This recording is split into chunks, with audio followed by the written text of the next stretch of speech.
Izin dokter mungkin sesuai urutan yang sudah saya chat tadi itu dari B1, kemudian C2, kemudian D3 dokter. Ya, silakan Hubung yang dengan kalau yang B1 apa tuh? B1 mau bawain apa? Tentang penyuntikan dok dan fungsinya. Teknik menyuntik. Teknik menyuntik ya, silakan teknik menyuntik ya.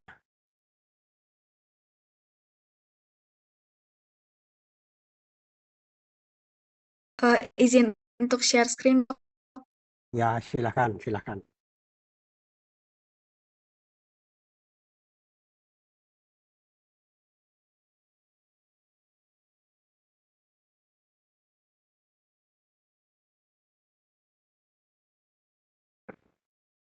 Baik, selamat sore. Selamat sore teman-teman. Baik, kami dari kelompok C1 akan mempresentasikan hasil kerja kami mengenai jenis, ukuran, dan fungsi alat suntik. Bisa di next.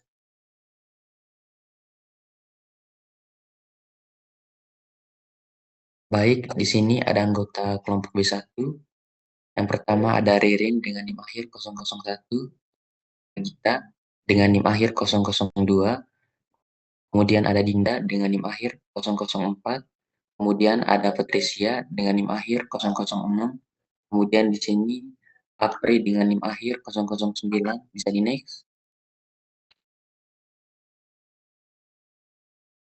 Kemudian di sini ada Jenny dengan NIM akhir 010, kemudian di sini ada Ardelia dengan NIM akhir 012, kemudian ada Lara dengan NIM akhir 013, kemudian ada Winda dengan NIM akhir 016, kemudian ada Paula dengan NIM akhir 017, bisa di next.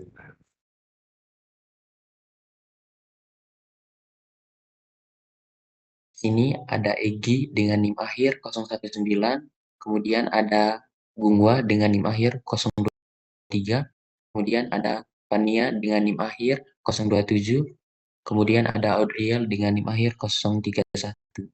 Bisa di next.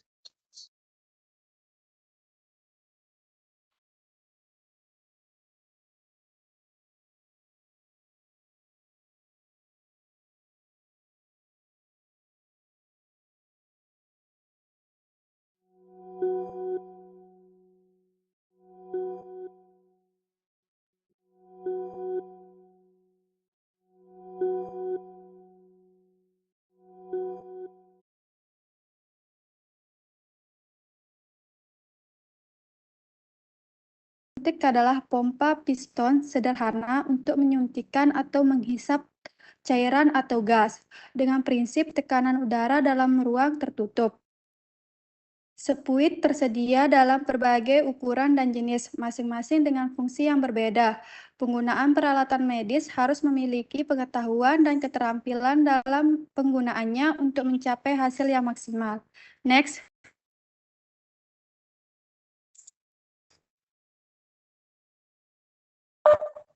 Baik, ada penrumusan masalahnya. Yang pertama, apa saja jenis-jenis alat suntik? Yang kedua, apa saja ukuran alat suntik? Apa fungsi alat suntik? Dan bagaimana cara menggunakan alat suntik?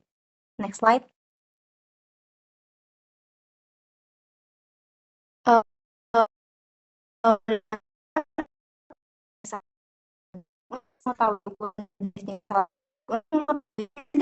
Alat suntik dan untuk mengetahui bagaimana cara menggunakan alat suntik. Next slide.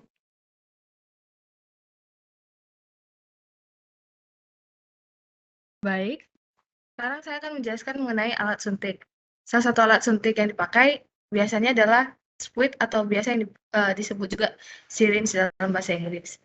Nah, spuit ataupun syringe ini adalah peralatan berongga berbentuk silinder dan merupakan pompa piston sederhana yang digunakan untuk menyedot cairan dari sesuatu atau mendorong cairan ke dalam sesuatu, terutama yang memiliki jarum yang dapat ditaruh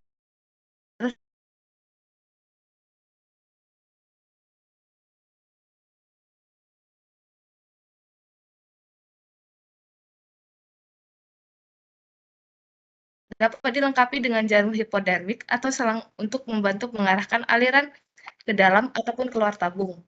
Biasanya alat suntik ini itu disertai jarum suntik. Dan biasanya itu umumnya dijual dalam satu paket.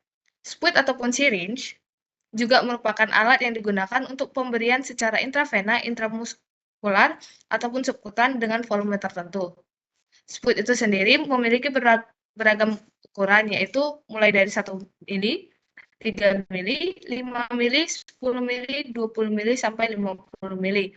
Yang dimana masing-masing ukuran tersebut memiliki fungsi yang berbeda pula. Nah, pemilihan dalam penggunaan spuit itu sendiri dengan volume dari obat yang akan digunakan dan tekanan yang dibutuhkan. Tanda yang berada pada barrel spuit adalah jumlah dari cairan yang berada di dalamnya, yang diukur dengan satuan cc. Jumlah kebutuhan obat yang besar umumnya memerlukan spuit yang lebih besar pula. Jika diperlukannya tekanan aliran rendah, maka spuit yang biasa digunakan juga adalah spuit yang dengan dimensi yang lebih besar pula. Selanjutnya akan dijelaskan oleh rekan saya.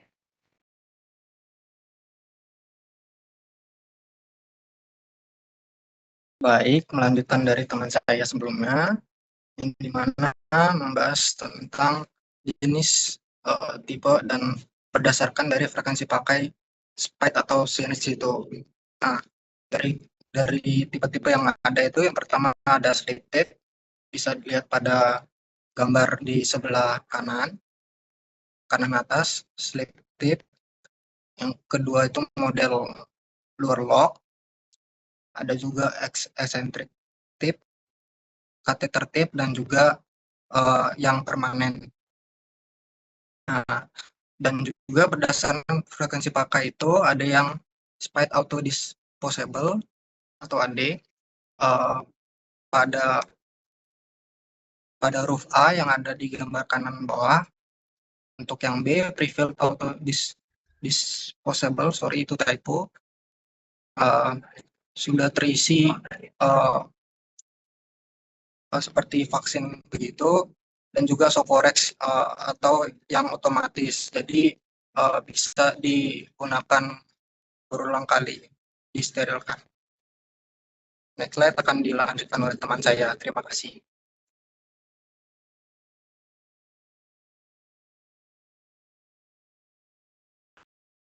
Baik, selanjutnya adalah needle. Jarum suntik atau needle itu merupakan alat yang disambungkan dengan alat suntik atau spuit, di mana berfungsi untuk memasukkan atau menyuntikkan suatu zat ke dalam tubuh hewan. Di mana jarum suntik ini memiliki bentuk yang sederhana dengan bagian ujung yang runcing, bagian tengah berongga, dan ujung lainnya memiliki penghubung yang dapat dihubungkan dengan spuit. Adapun jarum suntik itu mempunyai ukuran 19, 21, 22, 23, 25, 26, sampai 27 gauge. Penggunaan jarum tersebut itu biasanya meliputi intradermal, subkutan, intramuskular, intravena, dan intraperitoneal. Bisa di next.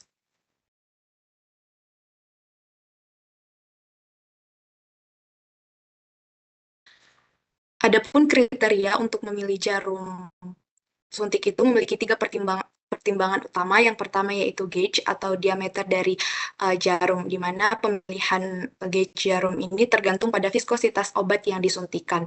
Ukuran jarum, di mana makin besar angka, semakin kecil diameter jarum, sebaliknya semakin kecil angka, maka semakin besar diameter jarum dan semakin tebal dinding jarum. Misalnya, jarum 18 gauge itu lebih besar dari jarum 25 gauge. Nah, jarum yang berukuran kecil ini dipergunakan untuk obat yang encer atau cair, sementara jarum yang diameter besar itu dipergunakan untuk obat yang kental. Kemudian yang kedua yaitu adalah length, yang merupakan ukuran panjang dari jarum tersebut, di mana pemilihan panjang jarum itu tergantung pada teknik pemberian obat. Panjang jarum standar itu biasanya 3/8 sampai 1/2 inci, di mana pada injeksi subkutan itu memerlukan jarum yang pendek dengan panjang 1/2 sampai 5/8, dengan ukuran jarum 19 sampai 27, dan untuk injeksi intradermal itu memerlukan jarum yang lebih pendek dibanding jarum untuk injeksi subkutan, yaitu panjang 3/8 sampai 3/4, dengan ukuran jarum 26 sampai 28, dan untuk injeksi intramuskular itu memerlukan jarum yang lebih panjang, yaitu 7/8 sampai 1/2 dengan ukuran jarum 26 sampai 30. Yang ketiga yaitu adalah use, yaitu bagaimana jarum tersebut akan digunakan dan seberapa dalam jarum tersebut akan dimasukkan ke dalam lokasi injeksi. Di mana untuk penggunaan jarum injeksi intramuskular itu memerlukan sudut biasanya 90 derajat, untuk injeksi subkutan 45 sampai 90 derajat, dan untuk injeksi intradermal itu adalah 10 sampai 15 derajat. Baik, untuk penjelasan selanjutnya akan dijelaskan oleh rekan saya. Terima kasih.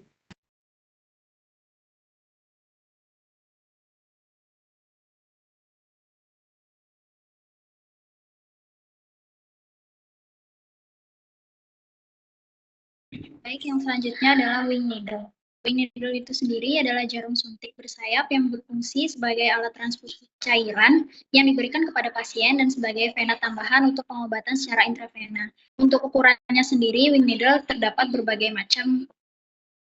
Untuk materi selanjutnya dijelaskan oleh rekan saya.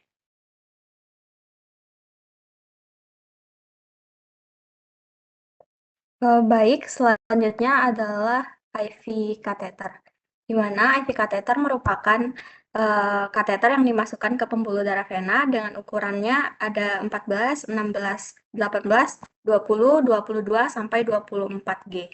Dengan fungsi sebagai vena tambahan atau perpanjangan vena untuk pengobatan secara intravena atau jangka panjang. Untuk slide selanjutnya akan dijelaskan oleh rekan saya. Terima kasih. Baik, berikutnya ada infusion set atau infuset. Di sini infuset adalah alat yang digunakan dalam proses pemberian cairan secara intravena kepada pasien. Di sini ada 6 jenis infuset seperti digambar. Namun infuset ini dibedakan menjadi 2 berdasarkan ukuran tetesan cairan yang dihasilkan. Bisa di next. Yang pertama ada infuset yang mikro, di mana infuset mikro ini adalah alat yang digunakan untuk memberikan cairan atau obat secara intravena dengan aliran yang lebih lambat dan lebih bisa terkontrol. Biasanya ini digunakan untuk hewan yang lebih kecil, dan ketika pasien pemberian cairan ini untuk obat yang sangat penting. Kapasitas tetesannya itu ada 60 tetes per mili dan mempunyai ukuran 19, 21, 23, dan 25 gauge. Lalu penggunaan dari infuset mikro ini idealnya untuk hewan kecil seperti anjing maupun kucing. Bisa di next slide.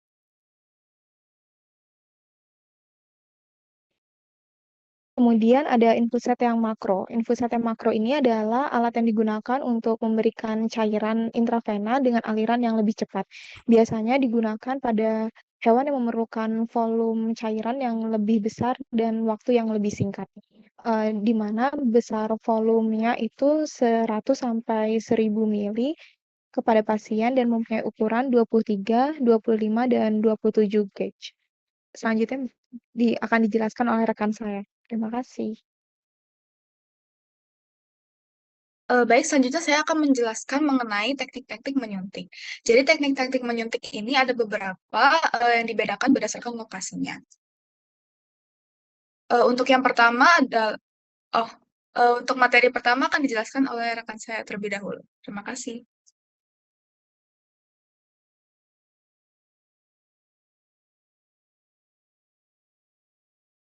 Baik, yang pertama yaitu teknik menyuntik dengan intravena.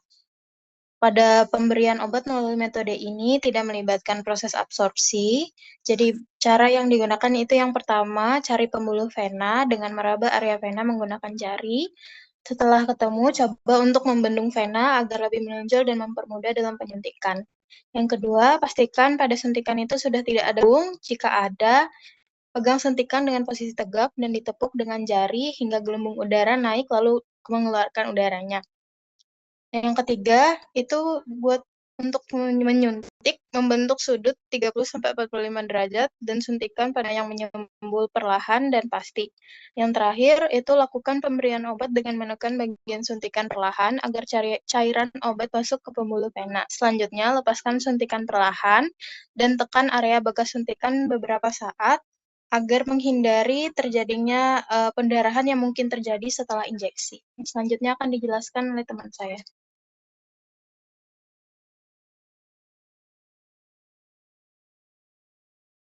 Baik, untuk teknik menyuntik selanjutnya adalah teknik menyuntik subkutan atau injeksi subkutan.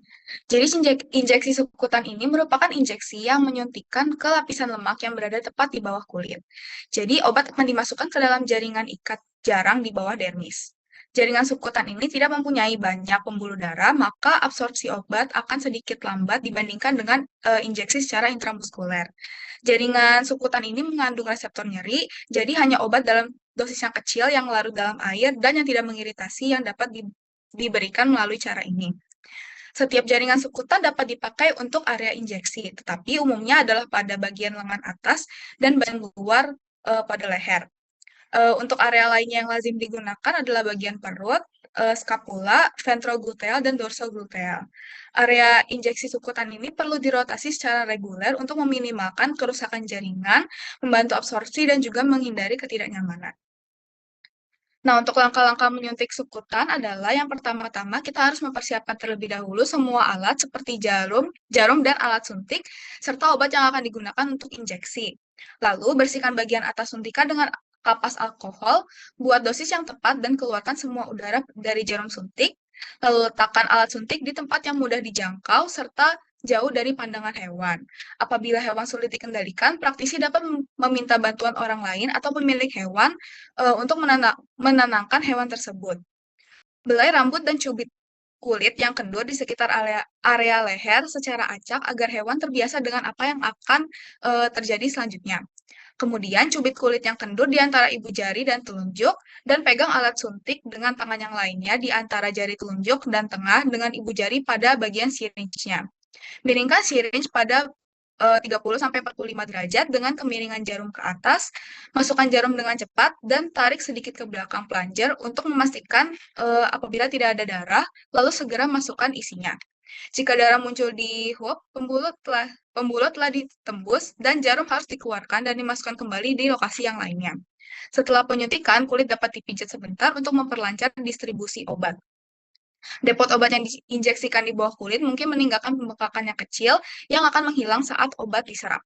Lalu terakhir, tutup kembali jarum suntik dan buang jarum suntik ke dalam wadah yang khusus. Baik, untuk penjelasan selanjutnya akan dijelaskan oleh rekan saya. Terima kasih.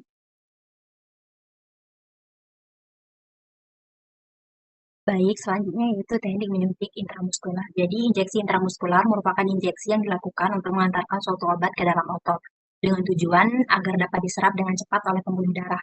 Otot juga dapat menerima volume obat yang lebih besar tanpa menimbulkan ketidaknyamanan dibandingkan dengan jaringan subkutan, walaupun bergantung pada ukuran otot dan kondisi serta lokasi yang digunakan.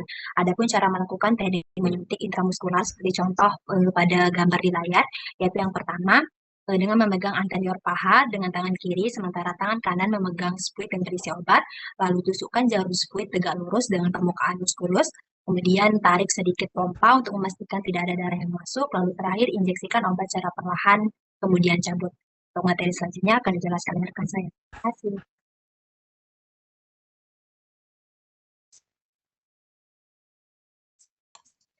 Baik, selanjutnya yaitu teknik menyuntik intraperitoneal.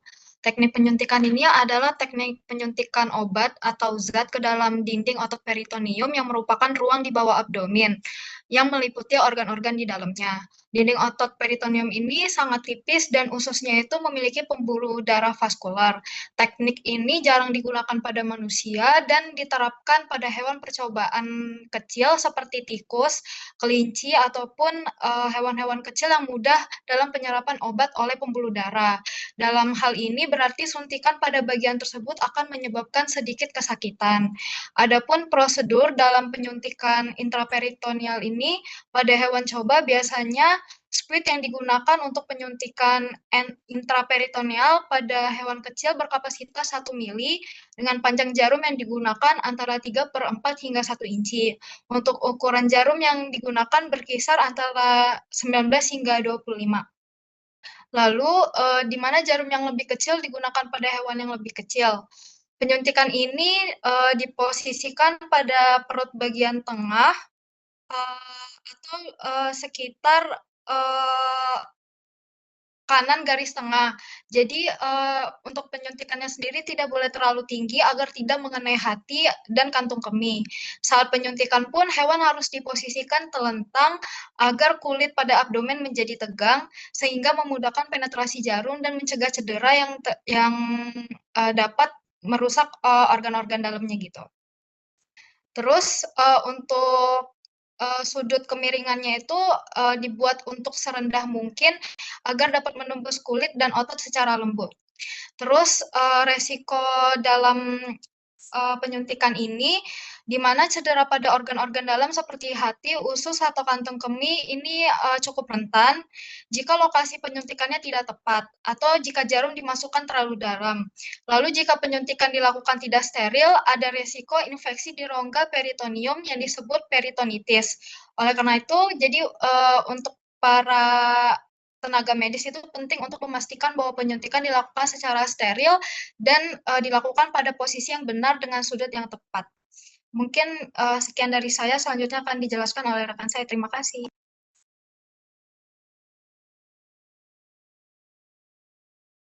Baik, di sini ada teknik menyuntik intradermal atau ID. Jadi injeksi intradermal atau ID adalah jenis suntikan yang tidak masuk ke bawah dermis. Teknik ini hanya digunakan untuk terapi tertentu seperti tes tuberkulosa dan tes alergi. Jadi keuntungan dari penggunaan teknik ini adalah respon imun yang lebih tinggi untuk vaksinasi, imunologi dan pengobatan kanker baru, dan penyerapan obat yang lebih cepat. Karena untuk protein dan molekul kecil lainnya dapat lebih terserap cepat secara sistematis dibandingkan dengan injeksi suntikan. Selain itu, tubuh terhadap zat lebih mudah terlihat karena lebih dekat ke permukaan. Alat dasar yang dibutuhkan untuk melakukan teknik ini adalah spide 1 cc, obat sediaan, aquades, glove, dan alkohol swab. Baik, selanjutnya akan dijelaskan oleh teman saya.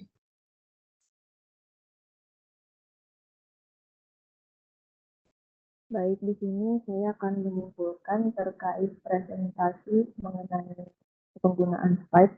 Jadi penggunaan spide atau alat suntik di dunia medis ini sangat penting untuk menyuntikkan maupun menginsert cairan dan gas.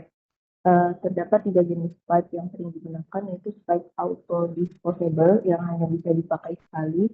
Kemudian ada precision auto disable yang sudah berisi 20 vaksin tunggal sehingga lebih praktis. Dan terakhir ada shock correct yang bisa digunakan berulang kali sehingga lebih ekonomis. Untuk ujung spide biasanya disambungkan dengan needle atau jarum suntik.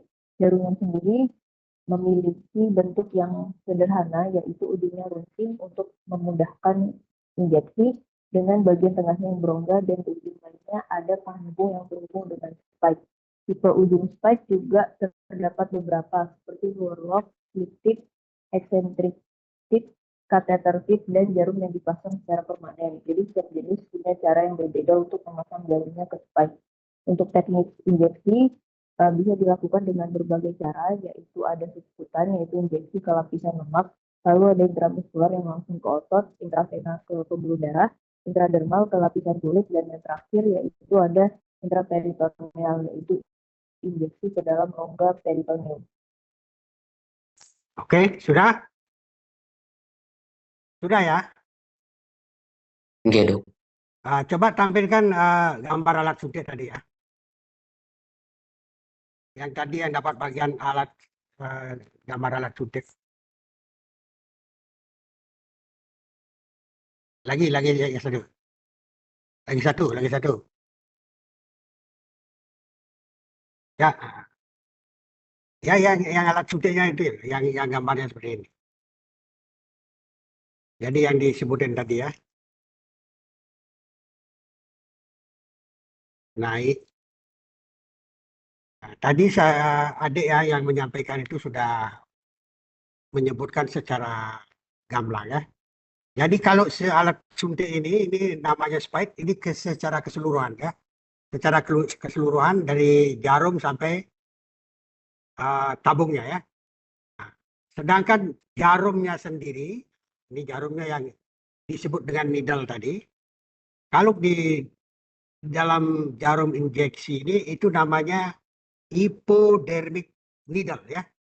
hypodermic needle, atau kanul, atau kanulen. Ya. Kenapa disebut kanul? Karena ini ada lubangnya ya. Ada lubangnya yang nanti untuk menyalurkan obatnya. Ya. Beda dengan jarum bedah ya. Kalau jarum bedah itu needle surgical atau surgical needle. Kalau jarum suntik itu needle hypodermic. Ya.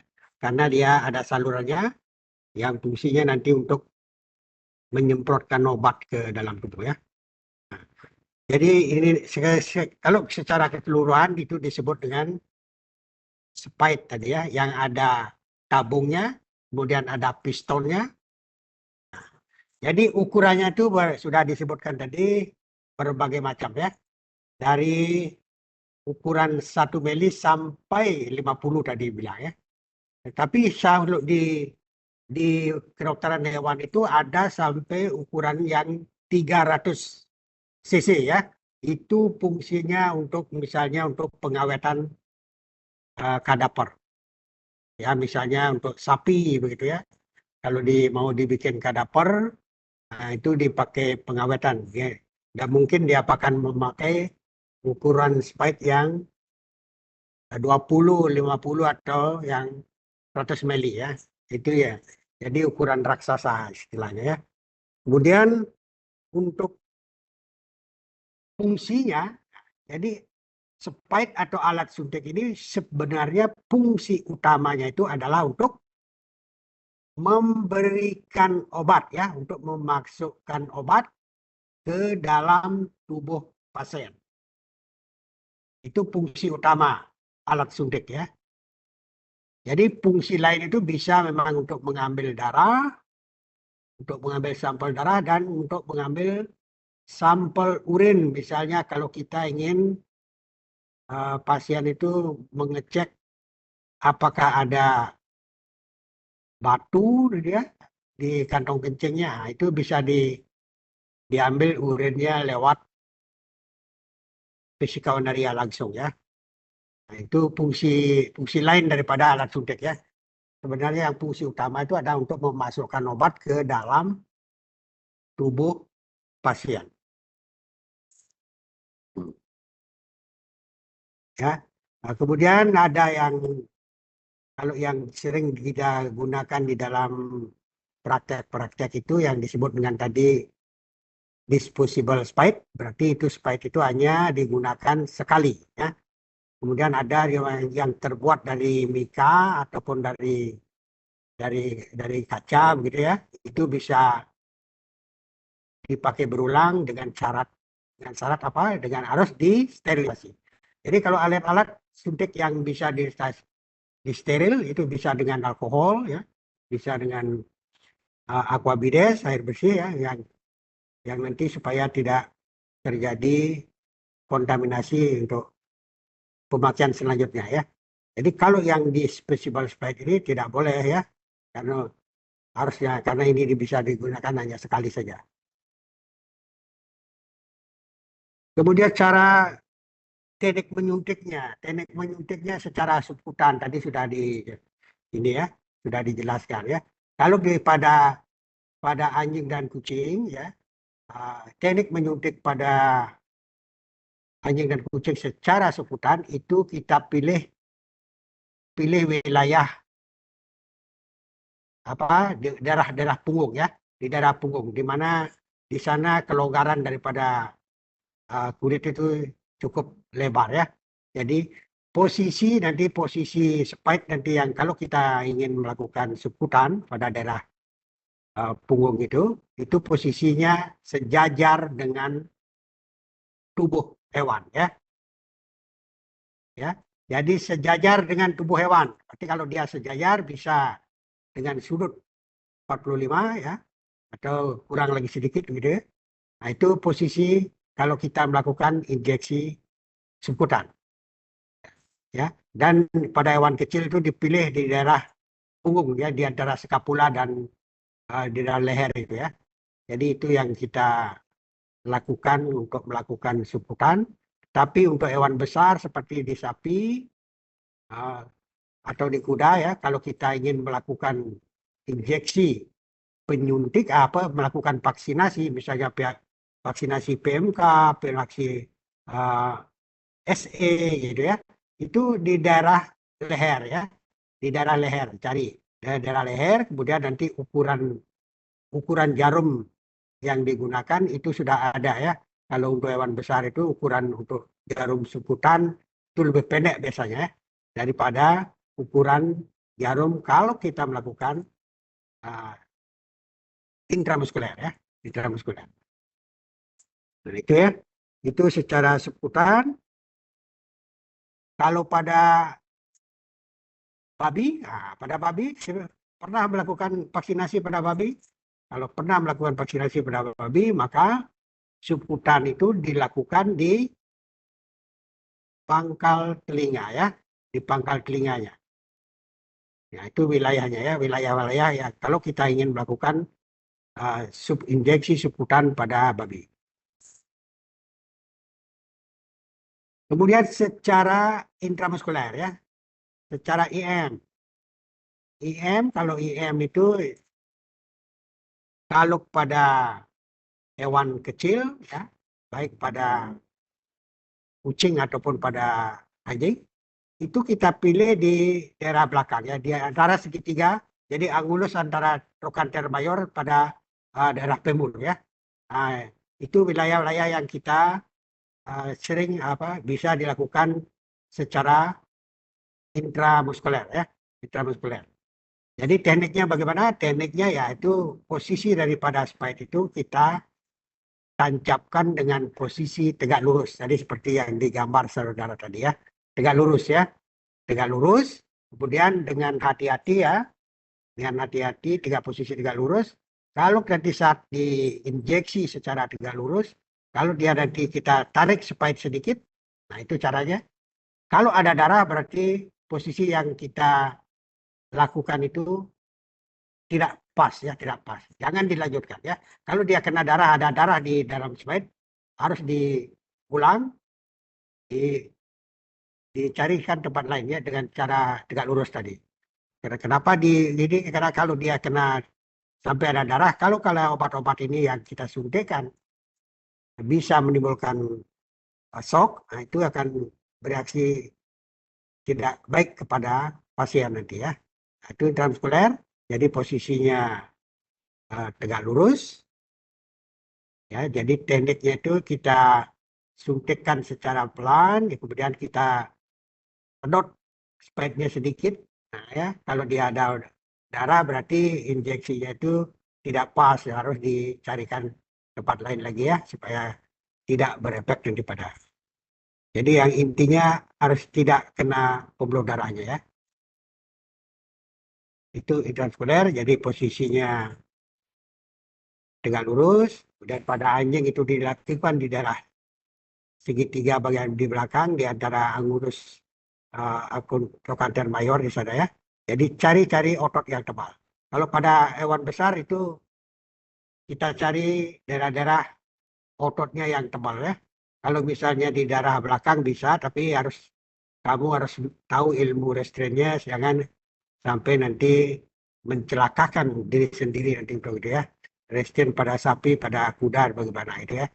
Nah, bisa di belakang, tapi yang paling aman itu di daerah leher ya. Di daerah leher cari otot di daerah leher itu yang kita bisa lakukan untuk melakukan injeksi intramuskuler.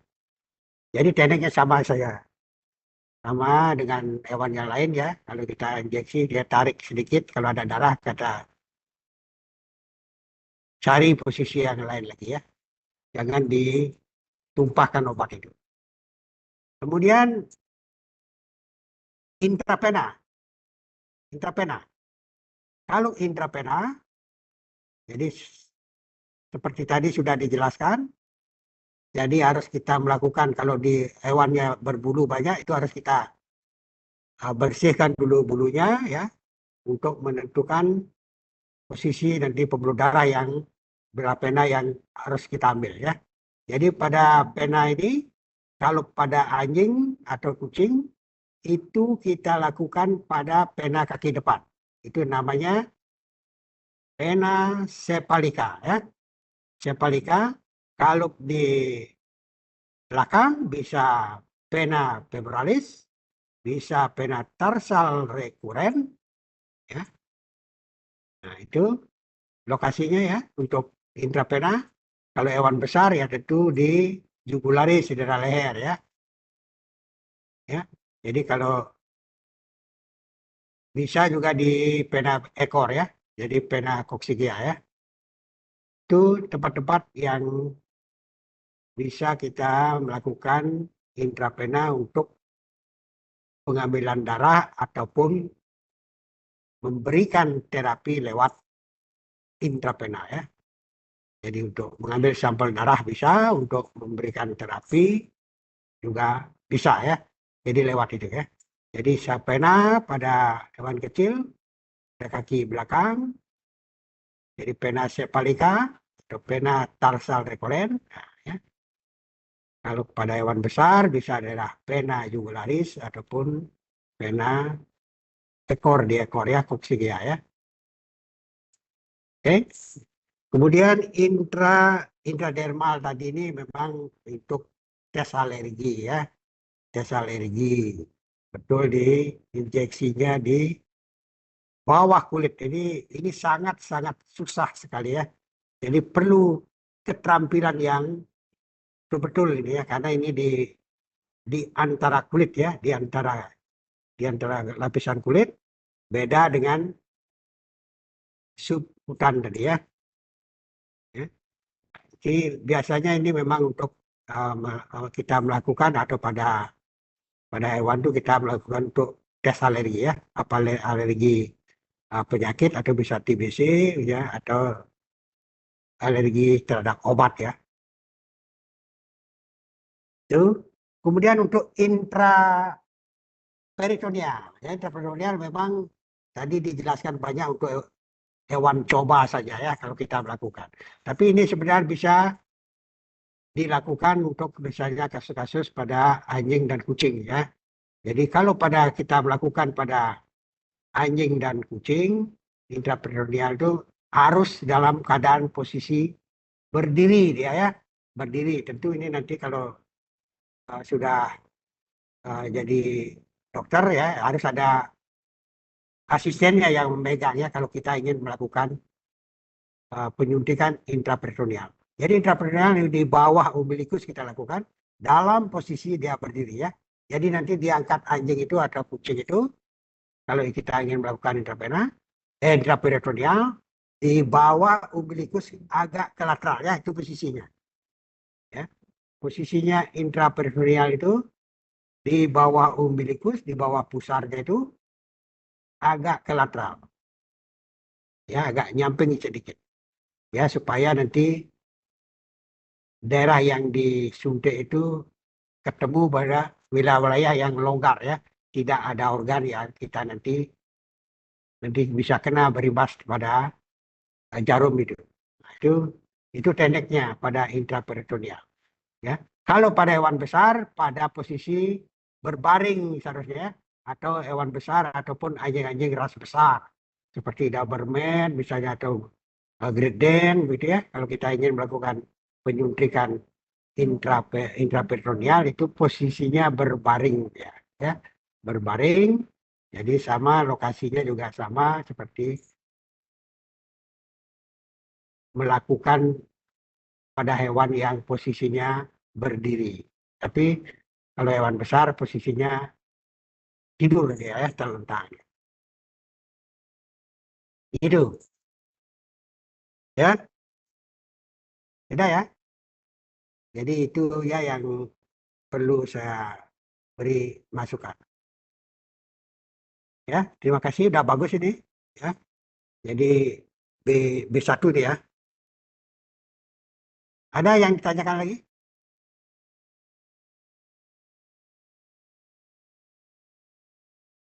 Izin dok, untuk diskusinya itu selesai semua kelompok presentasi atau bagaimana dok? Ya, gilir aja di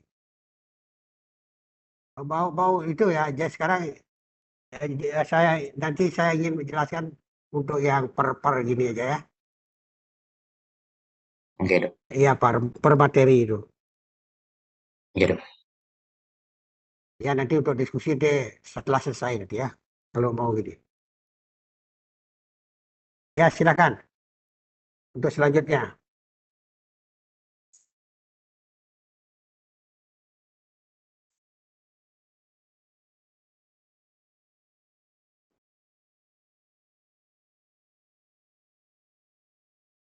Izin share screen, Dok. Ya, silakan.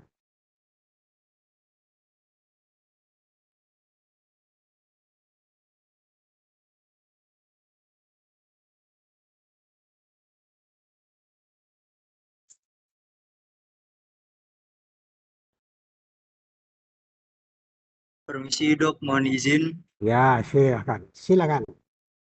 Kami dari kelompok C2 akan mempresentasikan tentang yang berjudul benang dan jarum operasi. Slide.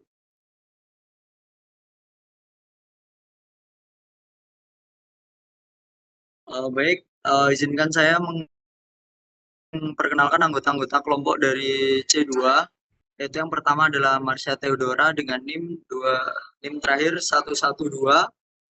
Berikutnya adalah Ramadhani Hamdani Putri dengan NIM 123, Ovel Olegra Putih dengan NIM 109, Komang Yoga Swara Restu Subakti dengan NIM 127, Yitri Resna Adiana Rahar dengan NIM 128, berikutnya Iwan Syafi'i Hasanusi dengan NIM 129, berikutnya Iputu Raiwira Asmaranata dengan NIM 130, berikutnya adalah Arin Reika Kania dengan NIM 133, Niputu Eka Listiana Putri dengan NIM 137, Dihyang Ega Sintia dengan NIM 126. Berikutnya adalah Nimbade Dwi Puspita Dewi dengan NIM 138. Berikutnya saya sendiri Muhammad Edin Aldrin dengan NIM 134. Ide Bagus Surya Nugraha Arditiasa dengan NIM 135. Next slide.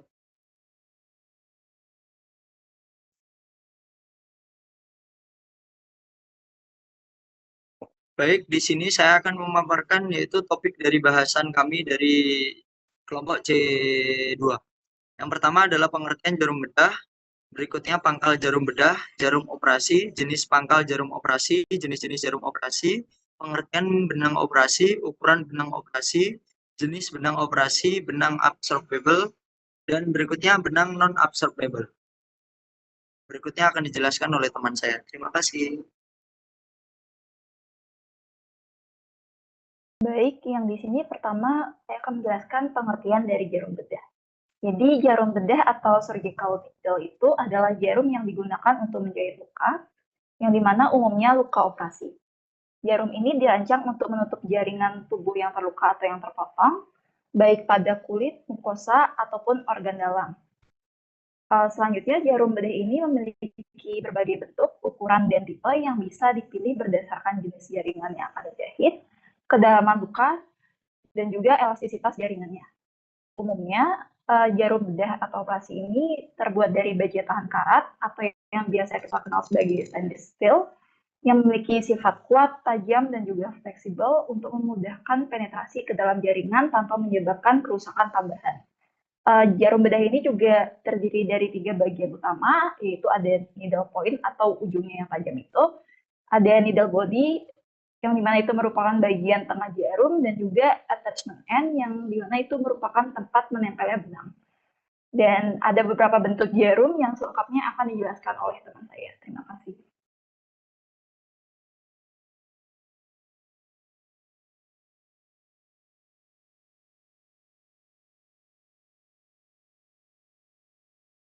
Baik, terima kasih atas waktunya. Sebelumnya izin memperkenalkan diri kembali. Saya Yoga Swara dengan NIM akhir 127. Di sini saya akan menyampaikan mengenai pangkal jarum bedah. Nah, pangkal jarum bedah dapat dibedakan menjadi 2 jenis, yaitu eye needle dan swing needle. Nah, dapat dilihat pada gambar yang sebelah kiri merupakan eye needle, di mana jarum jahit ini memiliki lubang di pangkalnya yang digunakan untuk memasukkan benang jahit. Sedangkan gambar sebelah kanan merupakan swing needle, adalah jarum jahit yang tanpa lubang, di mana benang jahit ini sudah terpasang langsung oleh produsen. Nah, hand needle memiliki karakteristik yang dapat digunakan kembali, tetapi memiliki potensi yang menyebabkan lebih banyak trauma jaringan, dikarenakan benang ganda yang ditarik melalui jaringan. Sedangkan swing needle ini memiliki karakteristik yang mengurangi trauma jaringan karena ujung benang lebih kecil daripada tubuh jarum, serta proses penggunaannya lebih efisien karena tidak memasukkan benang secara manual lagi. Untuk slide selanjutnya akan dijelaskan oleh rekan saya. Terima kasih.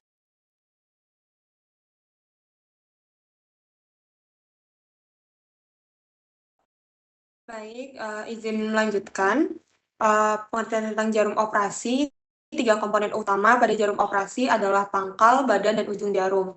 Pangkal jarum bisa menyatu dengan benang seperti pada sweat needle, atau memiliki lubang untuk memasukkan benang secara manual, seperti pada close eye dan French eye needle.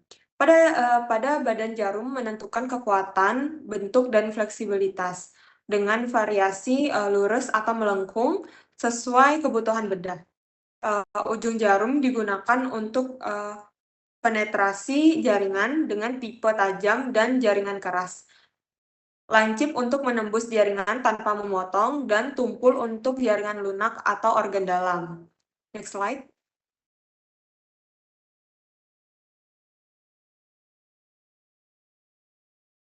Seperti yang sudah dijelaskan pada jenis pangkal jarum bedah, pada jenis pangkal jarum operasi itu kurang lebih sama, namun ada satu jenis pangkal jarum lagi yang saya tambahkan, yaitu French eye needle atau jarum mata terbuka. Itu sebenarnya mirip dengan close eye needle, tetapi jarum ini memiliki celah pada lubangnya sehingga benang dapat dimasukkan dengan lebih mudah. Alih-alih memasukkan benang sepenuhnya melalui lubang kecil, benang dijepit ke dalam celah tersebut. Jenis ini memberikan kemudahan dalam memasukkan benang, namun tetap memiliki kelemahan yang sama terkait trauma jaringan yang lebih besar di sekitar lubang jarum. Sekian dari saya, akan dilanjutkan oleh teman saya. Terima kasih.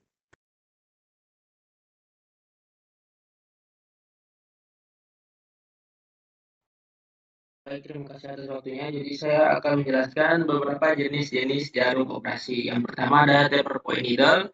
Jarum ini dirancang untuk memberikan penetrasi yang baik ke jaringan lunak. Setelah melewati jaringan, bahan jahitan ditutup rapat, membentuk garis jahitan anti bocor. Posisi penahan jarum terletak di antara ujung jarum dan area pemasangan, memberikan stabilitas yang lebih baik. Jarum ini tersedia dalam beberapa diameter. Ada diameter halus, cocok untuk jaringan lunak seperti gastrointestinal dan vaskular. Sementara diameter yang lebih besar digunakan untuk jaringan yang lebih besar, yang lebih keras seperti otot. Kemudian ada taper cut needle. Jarum ini memiliki tubuh bulat untuk mengurangi trauma pada luka dan ujung tajam untuk meningkatkan penetrasi. Namun ujung tajam hanya terbatas di bagian ujung jarum dan tidak disarankan untuk menjahit kulit. Kemudian yang ketiga ada regular. Jarum ini memiliki bentuk segitiga dengan potongan terbalik, di mana puncak segitiga berada di sisi dalam kurva cekung. Desain ini cocok untuk berbagai keperluan, terutama yang biasa digunakan pada tendon dan mulut. Selanjutnya akan dijelaskan oleh teman saya. Terima kasih.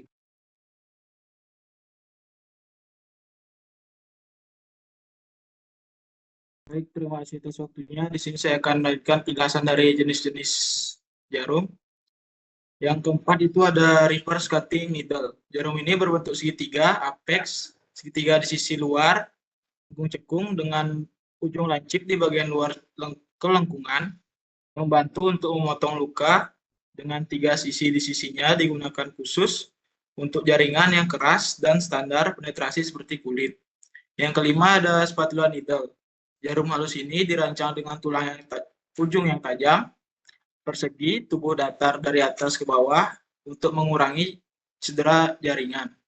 Memiliki penetrasi yang mudah dan jalur kontrol yang tinggi, melalui di antara lapisan jaringan lunak, dirancang khusus untuk optalmitis dan prosedur bedah okuloplastik. Yang terakhir ada blunt taper point. Jenis jarum ini tidak setajam jarum standar, sedangkan jarum tumpul telah dirancang untuk mengurangi risiko cedera akibat jarum suntik. Digunakan dalam semua operasi yang mengandung berbagai jaringan rapuh seperti hati, segala spesialisasi yang mencakup operasi otot atau fasia. Selanjutnya akan dijelaskan oleh teman saya. Aaron waktu bersalah.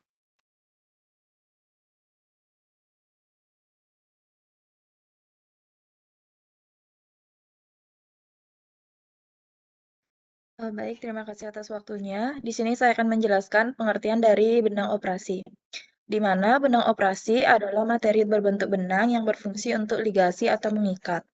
Selain itu, pembuluh darah atau aproksimasi yang dimana mengikat atau menyatukan jaringan dan juga menahannya sampai jaringan mengalami penyembuhan. Penjahitan luka ditentukan oleh 3 hal, yaitu yang pertama jenis bahannya, kemampuan tubuh untuk menyerap, dan juga susunan filamennya. Selain itu, pada umumnya bahan yang digunakan untuk benang operasi sendiri harus memenuhi syarat, seperti yang pertama, harus memiliki tensil string, yaitu tinggi untuk menahan luka dengan bahan hingga proses penyembuhan sampai selesai. Yang kedua, yaitu masa penyerapan atau absorption rate, yang dimana lamanya benang habis diserap oleh tubuh yang terkena luka. Yang ketiga, diameter benang bedah berukuran terkecil yang paling aman untuk setiap jenis jaringan yang dijahit.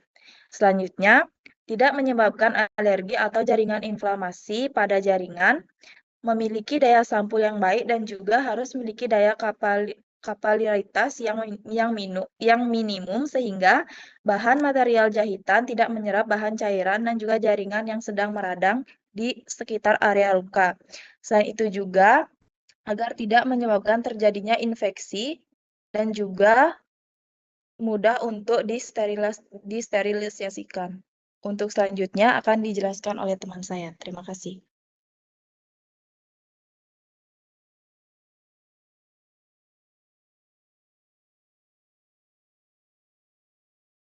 Baik, berikutnya yaitu ukuran benang operasi. Benang bedah terdiri dari beberapa ukuran tergantung tensile strength seperti yang sudah dijelaskan oleh Eka sebelumnya. Lalu untuk pemilihan ukuran sendiri itu tergantung pada jaringan apa yang akan dijahit. Dan untuk kekuatan jahitan sendiri itu ditentukan oleh beberapa faktor, diantaranya yaitu jumlah jahitan, jarak jahitan, dan juga jenis benangnya.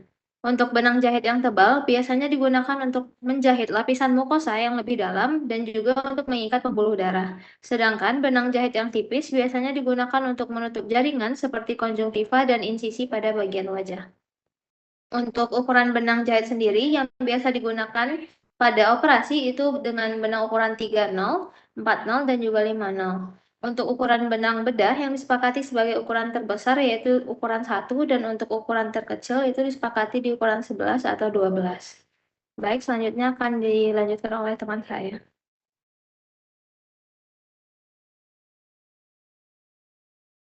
Baik, terima kasih atas kesempatannya Dini. Jadi perkenalkan, nama saya Ovel dengan NIM akhir 109. Saya akan menjelaskan mengenai materi jenis benang operasi. Jadi benang operasi ini berdasarkan materialnya diklasifikasikan menjadi dua. Yang pertama ada benang absorbable dan yang kedua ada benang non-absorbable. Jadi apa sih yang membedakan benang absorbable sama non-absorbable? Jadi benang absorbable itu terbuat dari jaringan kolagen mamalia sehat atau dari sintetik polimer dan akan diserap oleh tubuh dengan jangka waktu yang bervariasi, sehingga tidak akan menjadi benda asing di dalam tubuh. Sedangkan untuk benang non-absorbable itu terbuat dari material yang tahan terhadap enzim penyerapan dan tetap berada di dalam tubuh tanpa reaksi penolakan selama bertahun-tahun. Jadi kenapa kita harus mengerti mengenai jenis benang operasi ini? Karena pemilihan benang yang kurang tepat itu akan berpengaruh terhadap lama proses kesembuhan luka dan kemungkinan infeksi yang akan terjadi ke depannya. Untuk materi lebih dalam mengenai jenis benang operasi ini akan dijelaskan oleh rekan saya. Terima kasih.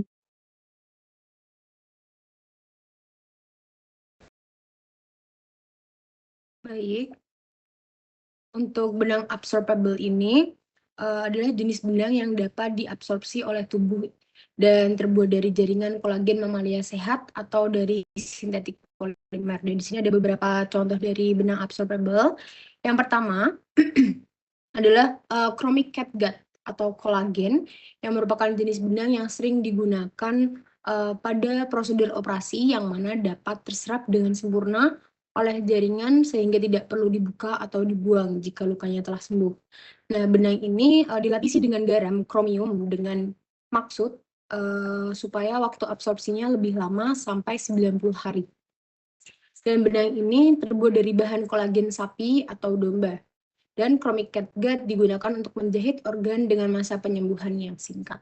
Dan kemudian ada polyglactin 910 yang mana jenis benang ini adalah absorbable multifilament bengkok dengan lapisan sintetis yang membuat benang ini lebih lembut saat melewati jaringan dan cenderung mengurangi iritasi yang sama. Memiliki kekuatan tarik yang baik dan masa penyerapan yang lebih lama. Kemudian proses absorpsi diikuti oleh kehilangan massa dan jahitan yang diserap, kemudian kembali sepenuhnya terjadi dalam 90 hari. Dan benang ini dibuat dengan elemen yang mudah dimetabolismekan oleh tubuh dan dihilangkan oleh tubuh, yang menjadikan jahitan yang lembut dengan kapasitas penyerapan yang tinggi. Dan kemudian untuk polyglycolic acid akan dijelaskan oleh teman saya. Terima kasih. Selanjutnya yaitu polyglycolic acid, yaitu PGA itu adalah benang bedah steril, mudah diserap, sintesis multifilament yang tersusun dari asam polyglycolat. Nah, jadi bahan pelapis jahitan itu adalah polycaprolexan dan kalsium stearat. Nah, jadi jahitan PGA itu telah terbukti non-antigenik dan non-pirogenik dan hanya menghasilkan sedikit reaksi jaringan selama penyerapan. Nah, setelah itu jahitan ini diindikasikan untuk digunakan dalam perkiraan jaringan lunak, ligasi, namun tidak untuk penggunaan pada jaringan kardiovaskular dan jaringan saraf. Baik, selanjutnya akan dijelaskan oleh rekan saya.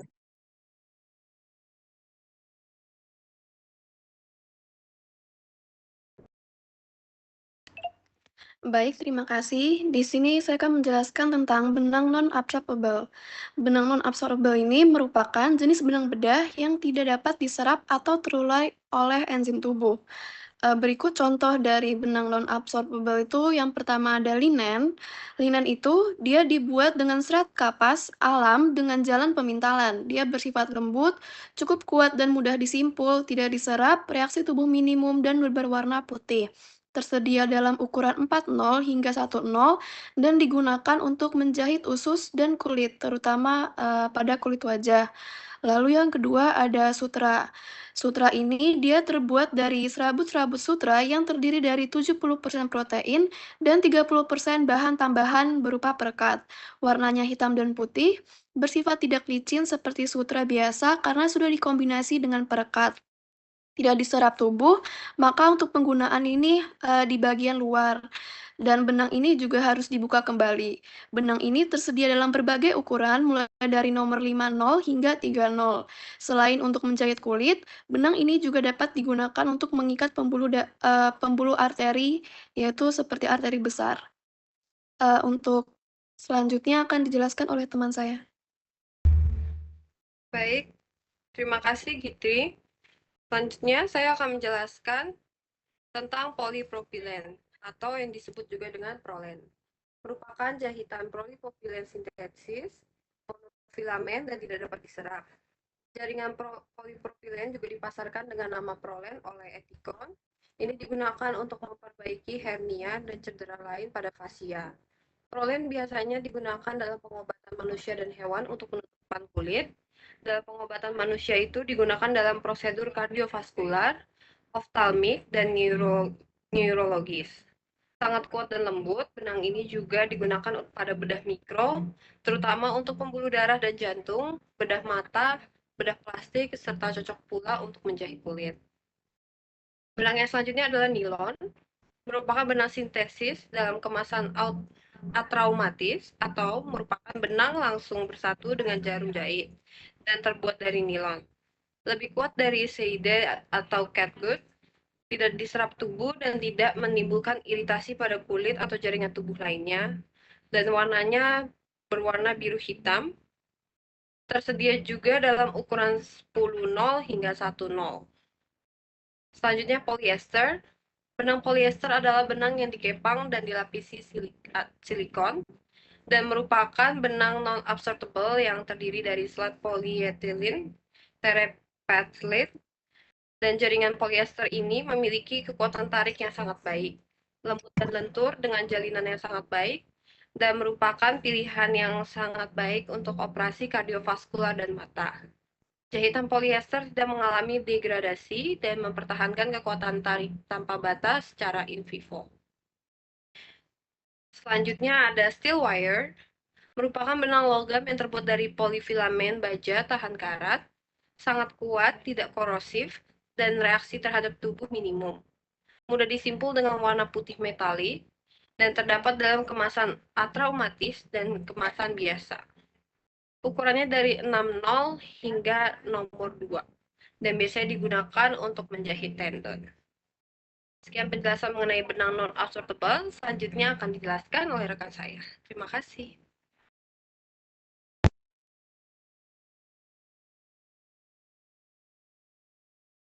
Baik, berikutnya adalah kesimpulan.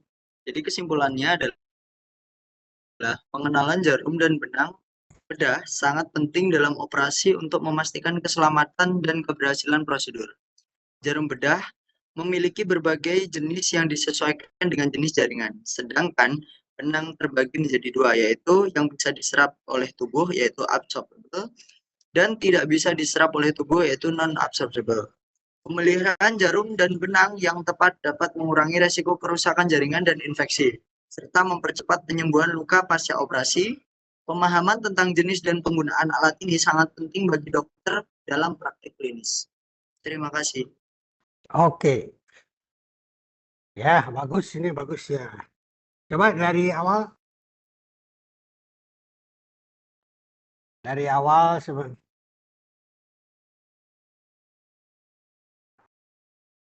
jarum operasi ini ya, jarum operasi atau yang sering disebut dengan apa tadi? Needle surgical ya. Needle surgical. Jadi jarum operasi ini kalau dikategorikan dalam suatu bentuknya, bisa dia berbentuk lingkaran ya, atau setengah lingkaran kemudian lurus. Ya. Kalau yang berbentuk lingkaran dan setengah lingkaran ini biasanya itu difungsikan untuk menjarit pada area-area di daerah yang agak longgar. Misalnya contoh kita dalam melakukan pembedahan pada kasus bedah abdomen misalnya, nah itu diperlukan jarum-jarum yang bentuk ini supaya nanti gampang menjangkau wilayah yang kita akan jarit ya.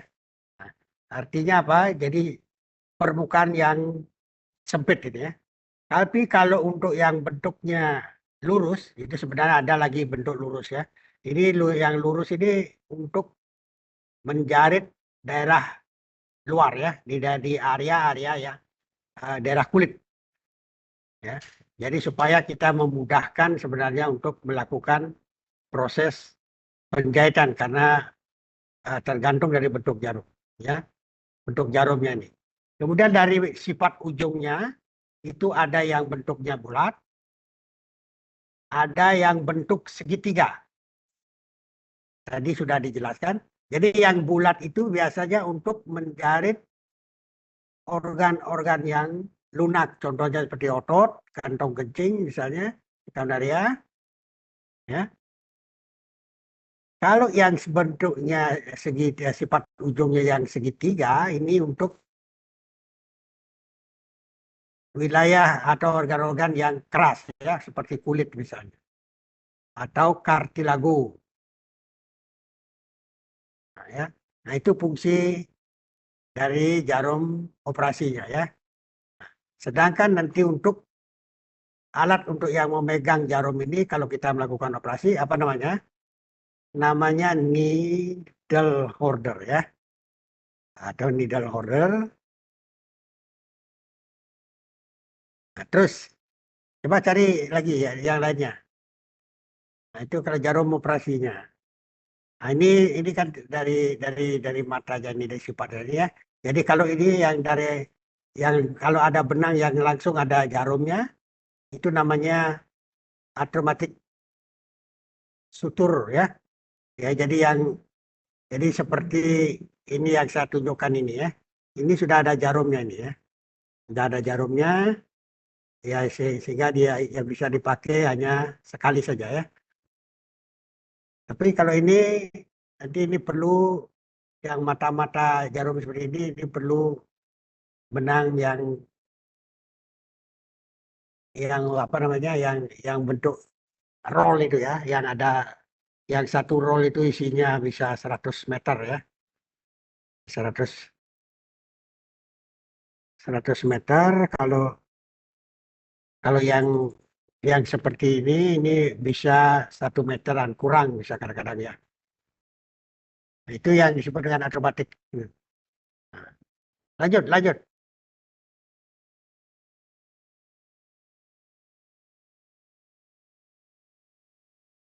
ini sudah dijelaskan tadi jenis-jenis jarumnya tadi. Jadi yang bentuk segitiga, kemudian ada yang bulat ya. Jadi beserta fungsinya tadi ya. Terus.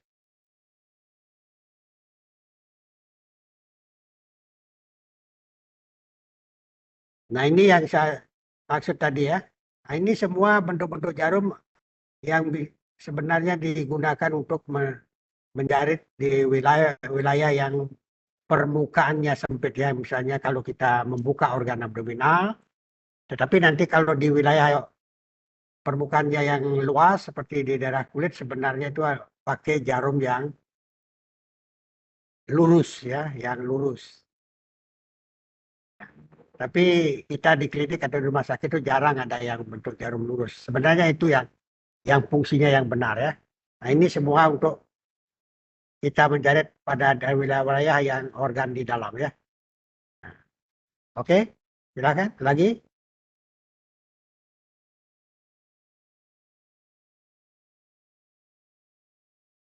Benang operasi tadi itu memang betul ada dua ya, yang bentuk yang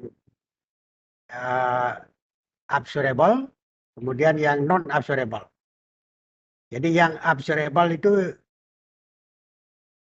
biasanya yang kita kenal itu namanya catgut ya. Catgut, kenapa catgut? Jadi dulu itu sebenarnya awalnya itu bahannya terbuat dari usus kucing sebenarnya. Tapi sekarang sudah dipakai usus sapi bisa atau usus domba ya. Yang terbuat dari bahan alami asli ya, dari usus ya. Nah, itu yang disebut dengan catgut. Tapi catgut ini ada yang plain, ada yang chromik.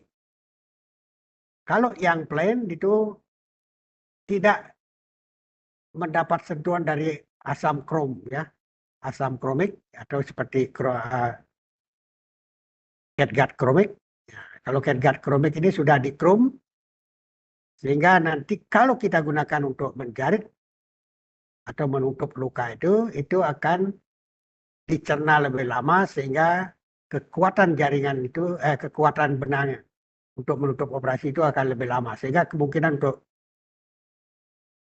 jebol atau terbongkar lagi untuk operasi itu kecil ya. Nah, itu yang krom. Tetapi kalau yang plain tidak di krom ya, tidak di krom dengan asam kromik. Nah, ini sangat gampang sekali terputus atau terbuka kalau kita ingin melakukan penutupan operasi atau dengan benang plain ini ya. Jadi kalau plain ini kena cairan tubuh aja sudah gampang lepas ya.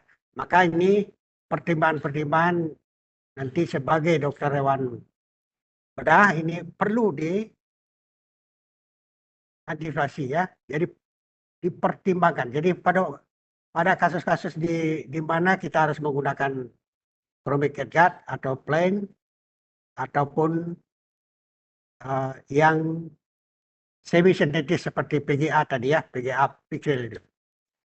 Nah, itu yang observable. Nah, ini sangat penting nanti untuk nanti kemungkinan nanti kegagalan dari operasi atau perawatan pasca operasi. Ini sangat penting sekali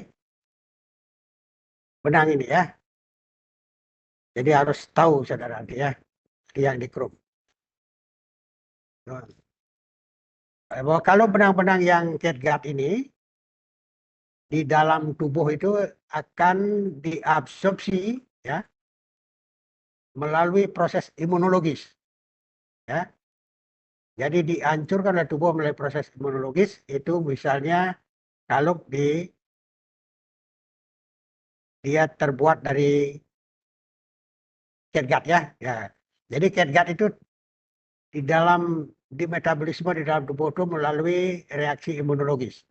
Tetapi kalau yang absorbable, yang semi sintetis seperti PGA atau pikril ya, yang contohnya tadi, atau Dexon, nah itu diabsorpsi atau dicerna oleh enzim tubuh kita ya, tubuh pasien itu. Ya. Sehingga ini akan menentukan nanti ketahanan atau lebih lama benang itu di dalam tubuh ya, sehingga nanti akan mempengaruhi nanti proses operasi itu ya. Jadi keberhasilan suatu operasi itu sangat didukung atau ditentukan oleh benang yang kita gunakan nanti ya. Itu benang operasi. Kemudian yang absorbable sudah dijelaskan tadi ya, banyak ada yang sil, ada yang sutra ya, sutra atau yang bisa dari benang katun dari kapas misalnya. Nah itu yang non absorbable ya, yang itu biasanya digunakan untuk menjarit bagian luar seperti kulit ya. Ya, yang mana nanti pada saat kesembuhan luka itu terjadi, maka benang itu akan diambil ya, akan diambil lagi. Kalau tidak diambil nanti itu akan membahayakan organ itu ya, nanti karena itu tidak diserap, tidak dicerna, tidak dihancurkan. Nah, itu dia akan menjadi benda asing di dalam tubuh. Makanya pada proses kesembuhan itu nanti benangnya harus diangkat ya, diambil. Oke? Ada lagi?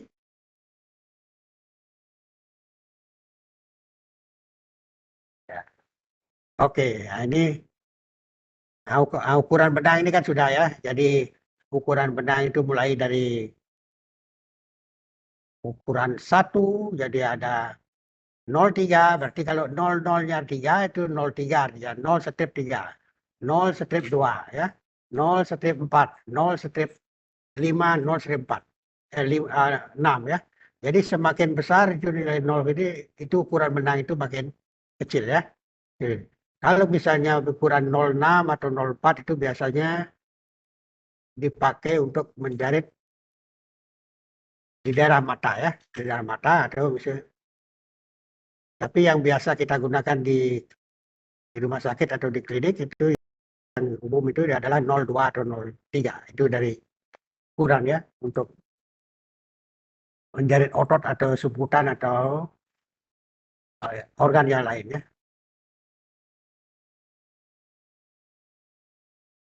Nah, ini gambarnya, ini namanya needle holder ya. Oke, sudah? Nah, jadi ini bagus, sudah ya. Jadi nanti bahan-bahan kuliah saudara ini nanti tolong dikumpul lewat WA saya ya. Nanti saya akan berikan nilai ya untuk saya periksa. Oke, yang terakhir apa ini?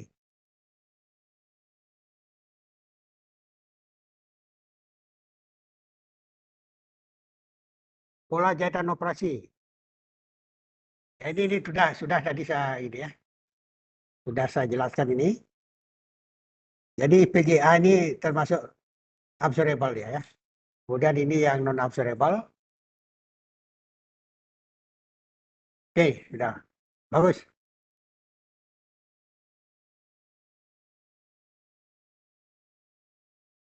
Sekarang pola jaritan.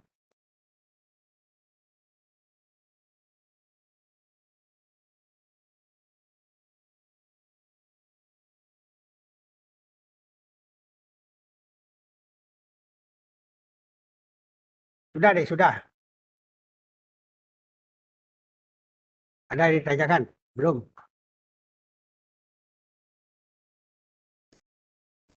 Izin dok, untuk D3 mempresentasikan terkait pola jahitan operasi. Ya, silakan. Baik. Izin share screen, dok.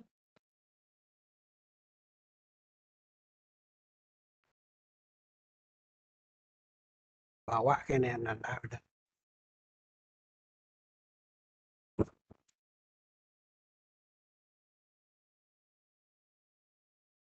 Dan baru lantang ini bawa nih kayak kapan.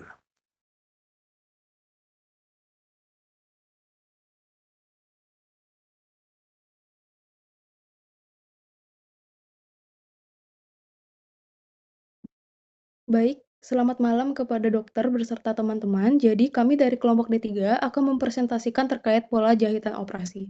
Bisa di next slide?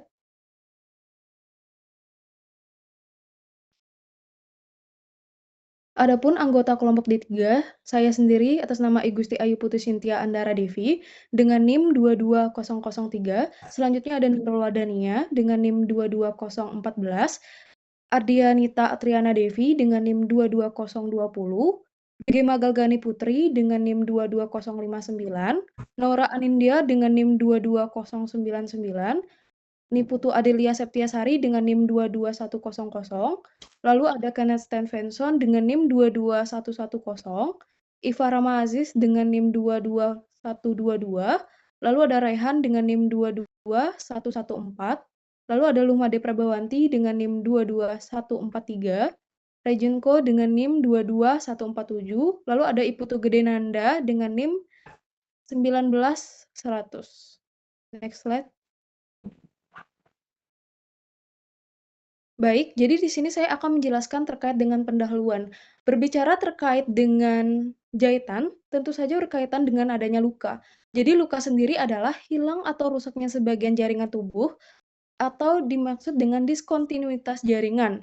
Nah, luka atau keadaan ini dapat disebabkan oleh adanya trauma benda tajam atau tumpul, lalu perubahan suhu zat kimia, ledakan, ataupun bisa dengan sengatan listrik ataupun gigitan dari hewan. Nah, penjahitan luka sendiri bertujuan untuk melekatkan kembali luka akibat insisi atau sayatan, lalu mengontrol pendarahan dan memungkinkan penyembuhan luka primer. Jadi, pola jahitan sendiri terbagi atas dua, yakni ada pola jahitan terputus atau interrupted, dan pola jahitan terus-menerus atau disebut sebagai continuous.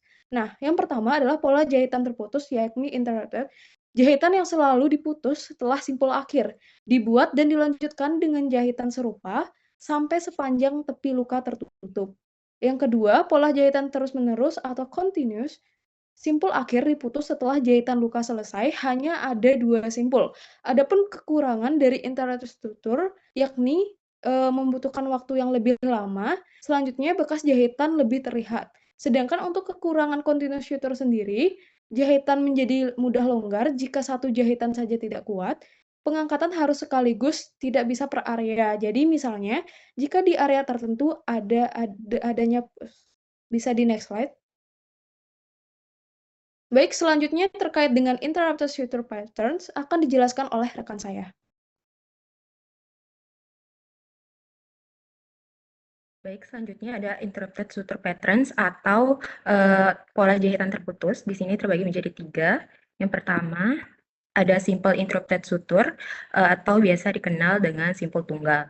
Teknik ini merupakan teknik jahitan bedah yang paling umum digunakan untuk menutup luka. Nah, teknik ini berfungsi untuk penutupan luka ringan hingga sedang, baik pada kulit maupun pada jaringan dalam. Dan cara jahitan ini dibuat dengan jarak kira-kira 1 cm antar jahitan. Adapun keuntungan dari teknik ini ada beberapa, contohnya yaitu Kontrol ketegangan dapat disesuaikan karena setiap jahitan berdiri sendiri dan ketegangan pada masing-masing jahitan dapat disesuaikan secara terpisah. Ini memberikan kontrol lebih baik dalam memastikan tepi luka menyatu dengan sempurna dan tanpa menimbulkan terlalu banyak tekanan yang dapat mengganggu aliran darah. Selanjutnya yaitu risiko infeksi yang lebih kecil, karena teknik ini memungkinkan adanya ruang kecil antara setiap jahitan yang dapat membantu drainase cairan dan mengurangi risiko infeksi yang disebabkan oleh akumulasi cairan di bawah kulit. Dan bila benang putus hanya satu tempat yang terbuka, karena setiap jahitan itu diikat secara individu, yang berarti jika salah satu simpul terlepas atau putus, jahitan lain tetap akan bertahan dan luka akan tetap tertutup. Mungkin untuk kekurangannya tadi sudah disampaikan, yaitu membutuhkan waktu yang lebih lama karena setiap simpul itu diikat secara individu. Mungkin di sini untuk langkah-langkah yang lebih jelas bisa dilihat di video ini. Simpel enggak. Tangan kanan saya sudah memegang needle holder dan tangan kiri sudah memegang pinset surugis. Sekarang kalian akan menjepit di bagian sisi sebelah kanan luka yang akan kalian jahit. Angkat sedikit seperti ini, kemudian tusukkan jarumnya 0,5 ke arah dalam sampai ke subkutis. Kemudian kalian bisa langsung ke sini atau langsung ke sebelah sisi satunya lagi.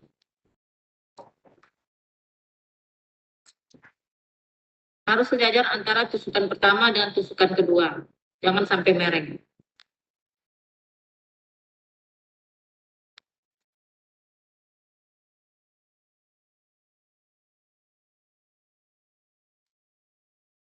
Jadi yang di bagian yang akan kalian buang ini harus kalian sisakan, jangan terlalu panjang. Karena ini nanti akan kita potong juga. Simpulkan seperti ini. Kemudian jepit di bagian posisi yang pendek, karet, dan posisi needle holder ini di sini. Ambil lagi, kemudian kalian bisa arahkan berlawanan dari arah tadi. Kemudian posisinya seperti ini. Ambil lagi. Kemudian kalian bisa gunting ini dengan posisi needle holdernya tetap menjepit daripada benang yang pendek seperti ini biar lebih tegang, jadi lebih mudah pada saat kita menggunting benang tersebut. 0,5. Baik, kurang lebih langkah-langkahnya seperti di video tersebut. Di sini mungkin yang harus diperhatikan adalah ketegangan dari setiap jahitannya dan jarak antar tiap jahitannya. Baik, selanjutnya akan dijelaskan oleh teman saya. Terima kasih.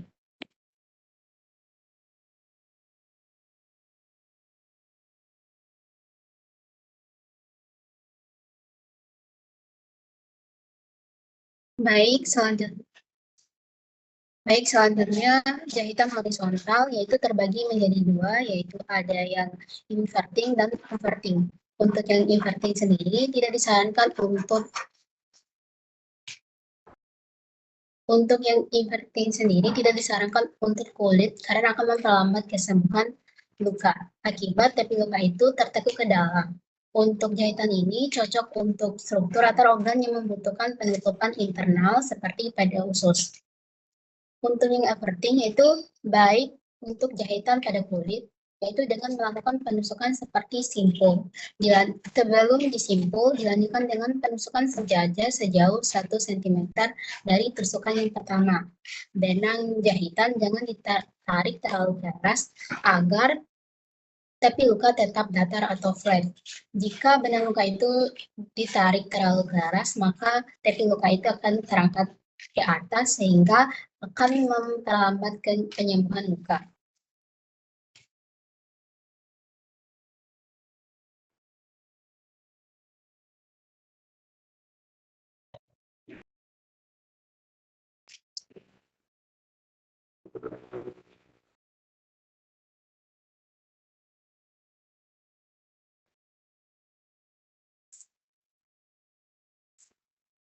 Untuk lebih jelasnya bisa dilihat pada video.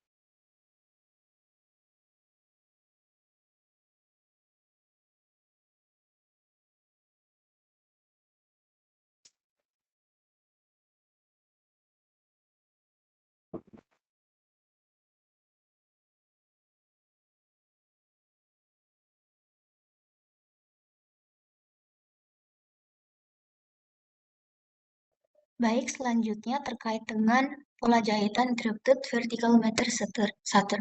Jadi, pola jahitan ini di mana benang melintas vertikal terhadap garis insisi atau sayatan kulit.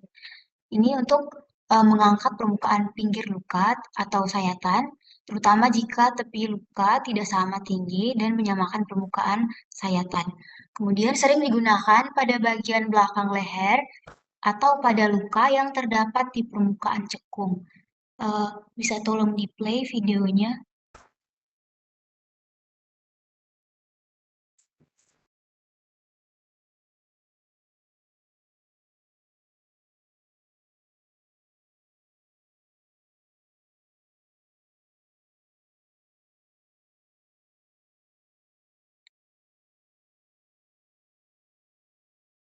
Jadi ini memasukkan jarum pada sudut 90 derajat dari satu sisi dan dilanjutkan ke sisi seberang.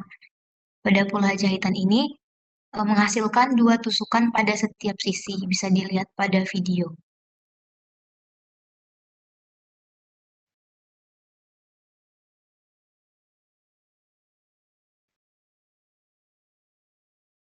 Kemudian untuk struktur lebih jelasnya bisa dilihat pada gambar di sebelah bawah dari video tersebut. Terima kasih. Bisa dijelaskan oleh rekan saya selanjutnya.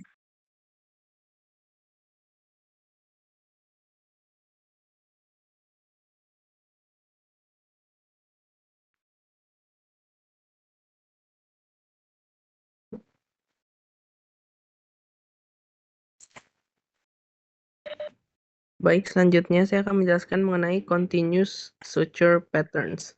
Next slide.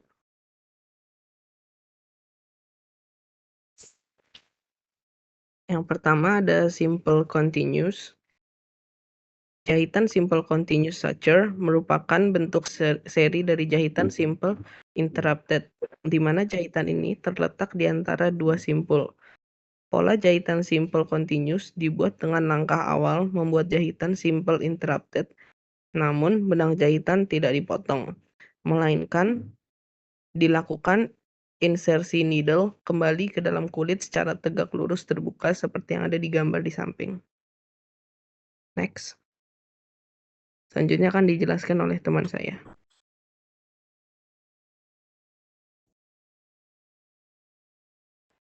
Continuous suture juga meliputi forward interlocking suture atau lock stitch, yang berarti jahitan menerus terkunci.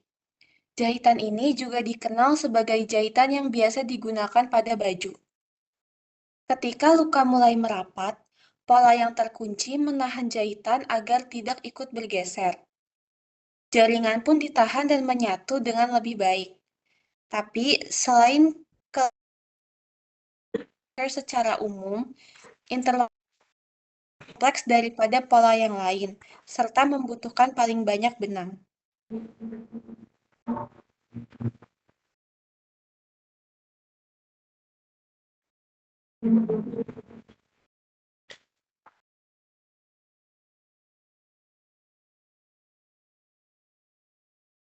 Baik, izin masuk untuk yang selanjutnya yaitu pola jahitan untuk organ lumen, dapat di next. Baik, yang pertama yaitu terdapat casing atau gambi suture, di mana pola casing ini atau gambi merupakan tipe jahitan yang spesial untuk menutup saluran usus. Jahitannya ini diarahkan sejajar dan insisi. Pola casing lebih dipilih daripada pola inversi, biasanya ketika lumen dari usus besar yang jahitannya hanya menghasilkan sedikit penyambungan. Akan dilanjutkan oleh teman saya. Terima kasih. Selanjutnya kita masuk ke pola jahitan Lambert. Pada pola jahitan Lambert ini, tusukan needle akan menembus lapisan serosa, muskuler, dan juga selaput submukosa, tetapi tidak sampai menembus mukosa. Pada pola Lambert ini, selain digunakan pada organ gastrointestinal, dapat juga digunakan pada organ berlumen lain seperti uterus. Untuk jahitan Lambert sendiri memiliki beberapa kelebihan. Yang pertama yaitu mencegah kebocoran dari organ yang berongga. Jahitan Lambert ini bekerja dengan cara menarik tepi luka ke dalam atau dapat disebut juga dengan invaginasi untuk mencegah kebocoran isi organ berongga ke dalam rongga tubuh. karena pola invaginasi ini dapat memastikan lapisan mukosa untuk tidak terbuka keluar. Selanjutnya, kelebihan yang lain yaitu untuk mengurangi risiko infeksi. Pada pola jahitan Lambert ini hanya dapat menembus lapisan luar serosa dan lapisan submukosa organ, sehingga lapisan mukosa yang mengandung bakteri itu tidak terpapar keluar. Hal ini dapat mengurangi resiko dari kontaminasi bakteri yang ada di dalam lumen organ ke jaringan yang ada di sekitarnya. Untuk kekurangannya sendiri, jahitan Lambert ini memerlukan keterampilan yang lebih tinggi, dikarenakan untuk melakukan jahitan Lambert ini perlu memahami anatomi organ dengan baik, sehingga dapat melakukan teknik invaginasi yang benar, agar hasil jahitannya itu bisa efektif. Jika jahitan Lambert ini dilakukan terlalu kencang, akan ada resiko iskemia atau penurunan aliran darah ke daerah tepi luka yang dapat menyebabkan nekrosis pada jaringan di sekitar jahitan. Selain itu, jahitan Lambert ini memiliki kekurangan yang lain, yaitu waktu operasi yang lebih lama, dikarenakan pola jahitan Lambert ini lebih kompleks dan juga melibatkan invaginasi pada tepi luka. Sehingga jahitan ini cenderung memakan waktu yang lebih lama untuk dilakukan dibandingkan dengan jahitan kontinu. Sekian dari saya, untuk materi selanjutnya akan dijelaskan oleh rekan saya. Baik, selanjutnya ada Cornell method, di mana teknik jalinan Cornell ini hampir identik dengan teknik jahitan Cushing, di mana kedua teknik jahitan ini dipisahkan menurut jaringan yang ditembusnya selama pemasangan jahitan.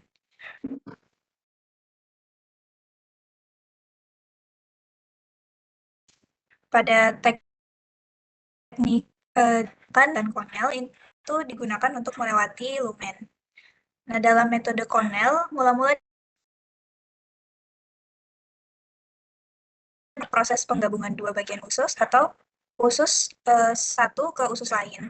Nah, bagian jahitan yang berlawanan arah itu dibuat sejajar, sisi sayatan yang lain sejajar, sehingga jahitan dari insisi akan melewati muskularis dan permukaan mukosa, yang kemudian akan menembus lumen, dari lumen, kemudian akan ditembuskan ke jaringan yang masih paralel dengan insisi. Kemudian untuk simpul akhirnya akan dibuat, dan ketika jahitan ditarik, jaringan akan jadi terbalik dan simpulnya terkubur di bawah kulit. Nah, ini di gambar tersebut merupakan perbandingan dari jahitan Cushing dan jahitan dengan metode Cornell. Untuk selanjutnya boleh di next.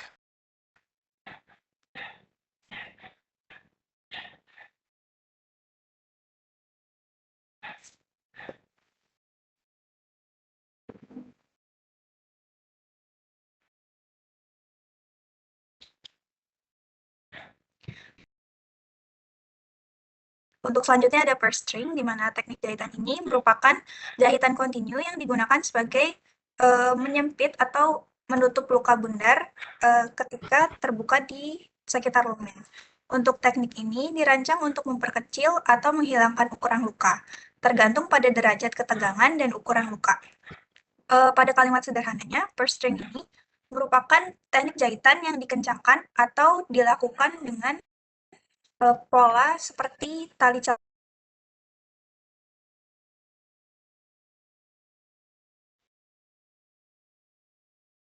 yang lurus, yang merata, kemudian akan dilanjutkan mengelilingi di sekitar jaringan. Nah, kemudian akan ditarik kedua ujung benang secara perlahan yang akan menyusutkan area di sekitar jahitan. Untuk selanjutnya akan dijelaskan oleh teman saya. Terima kasih.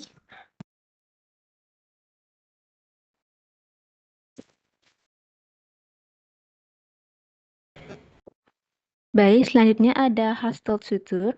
Pola jahitan ini adalah modifikasi dari pola Lambert. Tekniknya pada dasarnya sama dengan pola vertical matrice, kecuali dua jahitan ditempatkan secara paralel sebelum diikat. Ini menghasilkan pola terputus-putus, di mana tepi luka menjadi tepi. Selanjutnya akan dijelaskan oleh teman saya.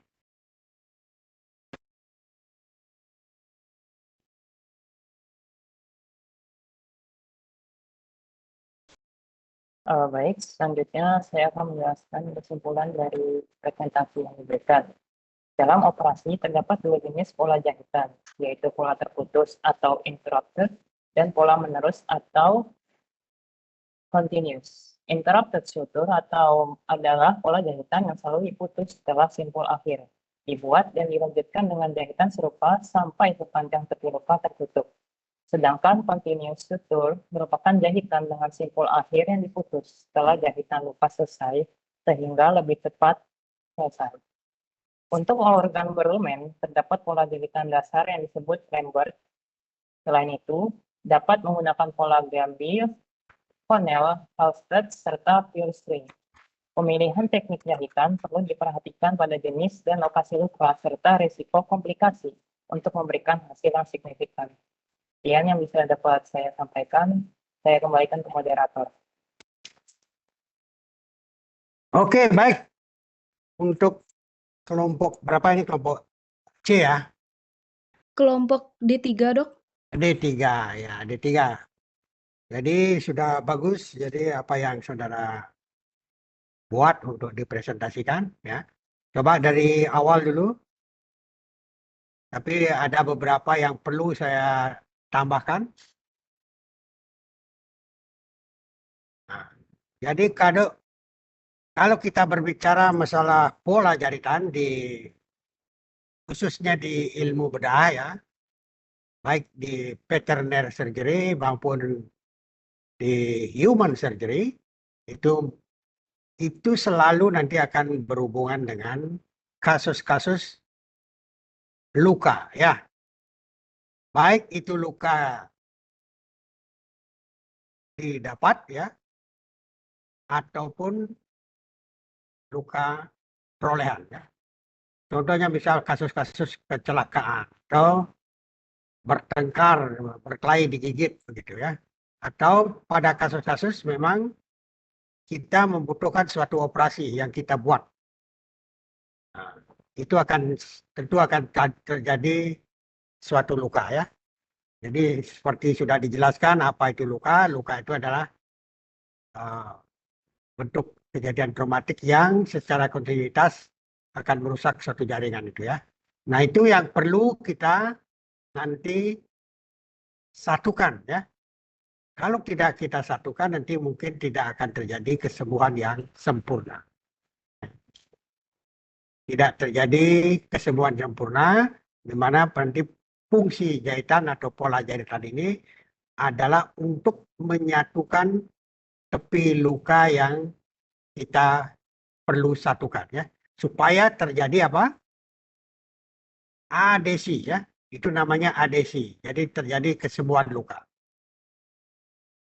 Jadi kalau dia tidak terjadi gangguan daripada infeksi, maka itu proses penjahitan itu akan berlangsung sangat singkat sekali ya untuk menyatukan tepi luka itu. Ya.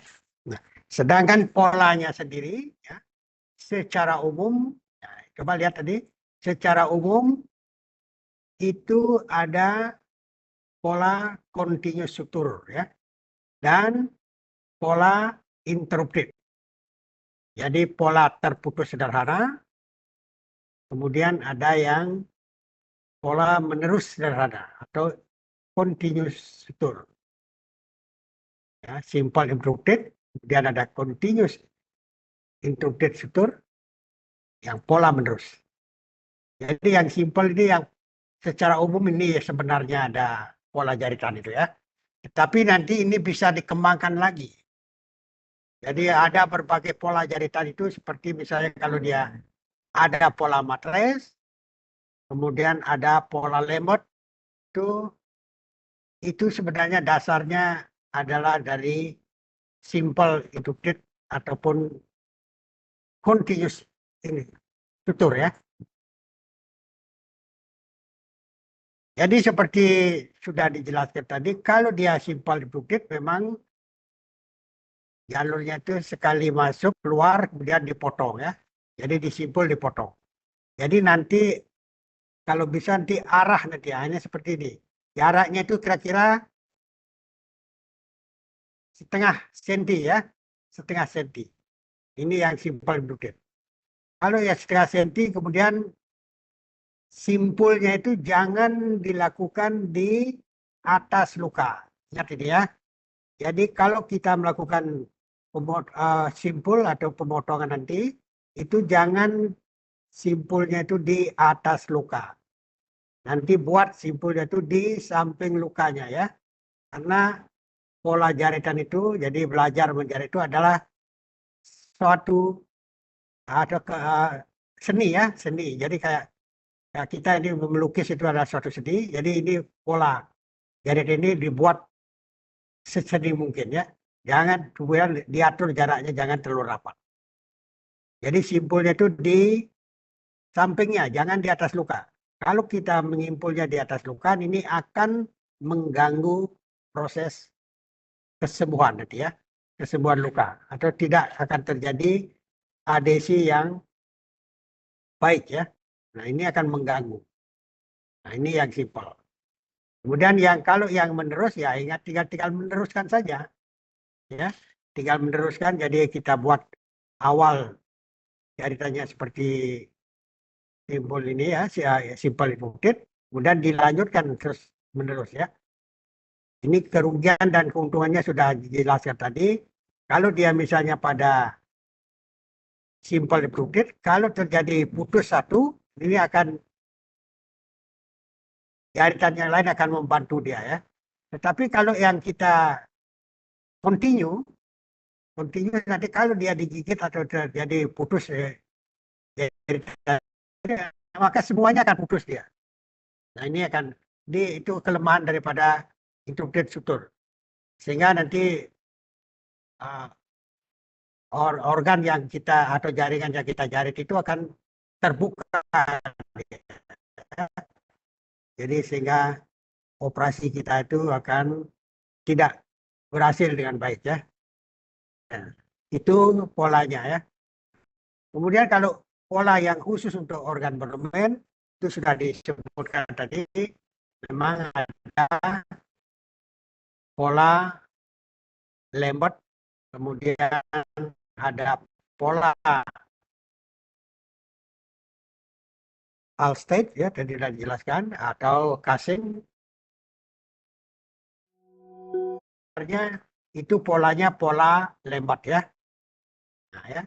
Jadi Casing dan Cornell itu polanya pola Lambert sebenarnya. Itu untuk menutup organ berlumen. Seperti kita menjarit usus atau menjarit kantong kencing. Misalnya kalau ada batu di kantong kencing kita operasi, maka itu kita menggunakan pola Lambert. Kemudian di usus bisa pada kasus ada obstruksi atau corporalina di dalam usus. Jadi kita mengeluarkan benda asing itu, maka ya usus nanti kita jarit dengan pola Lambert. Pada lambung juga ya, pada gastrium misalnya kalau ada benda asing, itu kita keluarkan benda asing itu, maka ususnya itu kita jarit dengan pola Lambert. Ya. Jadi ini pola Lambert ini sebenarnya ada dua, itu Cornell dan tadi yang disebutkan, dan Casing tadi. Ya. Coba lihat tuh Cornell dan Casing. Nah ini sebenarnya pola Lambert kedua-duanya nih ya. Ini untuk pola ini untuk menjarit usus. Jadi bedanya mana? Bedanya apa? Casing dan Cornell. Kalau yang Cornell ini menembus mukosanya, ya. Jadi jarum itu langsung menembus ke lumen usus atau mukosa usus. Tetapi kalau Casing, jadi ini polanya sama, tapi ini tidak menembus lumen usus. Ini hanya sampai di lapisan serosanya ya. Jadi polanya sama ini. Jadi yang Cornell ini menembus lumen usus atau mukosanya, tetapi kalau Casing tidak. Nah itu yang membedakan ya. Nah, ini dua-duanya termasuk Lambert ini. Sedangkan yang tadi yang Alsted itu adalah itu gabungan dari Lambert dan matres ya. Tadi sudah disebutkan tadi. Nanti kalau ingin tahu lebih banyak, nanti di dalam praktikum kita lakukan ya. Jadi kita praktekkan di praktikum nanti. Oke? Jadi sudah sangat menarik ini ya. Jadi presentasinya atau bahannya jadi ya. Oke, ada yang ditanyakan?